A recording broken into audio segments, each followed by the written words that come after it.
The state says students have successfully submitted more than 500,000 TNReady tests, but they won't count against students, teachers, or schools this year after a host of technical difficulties.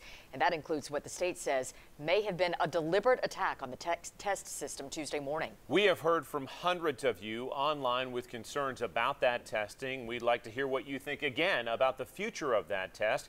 You can weigh in right now at WBIR.com/vote or on the WBIR app.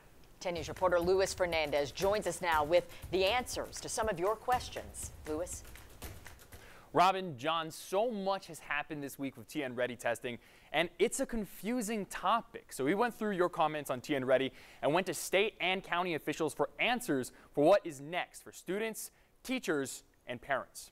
We've got to protect our students, our teachers, and our schools and hold all of them harmless. And that is what is happening with the new plan the legislature has put forward. The TNReady test results from this year cannot be used in assessing teachers or schools. Local school districts will determine whether or not to count the tests as a grade for students. So those where testing went on without a hitch, like Sevier County, can apply them. But places where things went poorly, like Knox County, could choose not to apply them. Superintendent Bob Thomas. My personal opinion would be it would be really great probably not to count this year until the state can get things in order so that this can happen in the manner that intended. A lot of you asked, why not just grab our number 2 pencils and go back to paper testing? The Department of Education tells us with production, shipping, and distribution, the state would pay $11 million more on paper tests. However, we learned earlier this week, Questar is paid $30 million a year for the TNReady test. And finally, a lot of you were worried about the health of your kids. Tennessee students grades 3 through 8 take 4 standardized tests a year.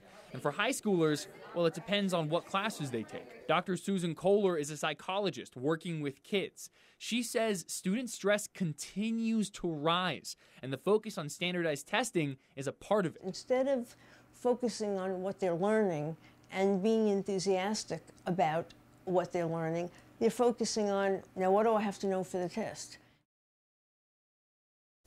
Now, we've reached out to school systems in the viewing area about how they plan on acting regarding TNReady testing results. We'll have that on our website, WBIR.com. I'll send it back to you. Luis, thank you very much. And here is what you were saying about the future of the TNReady test in Tennessee. The vast majority of you saying, get rid of the testing altogether. That's what you've been saying for a good portion of the afternoon. And our coverage of this year's TNReady test continues online at WBIR.com. A timeline of the problems with that test this year and in past years, reaction from parents, and what lawmakers and school board members want to do about those problems. That's online right now at WBIR.com.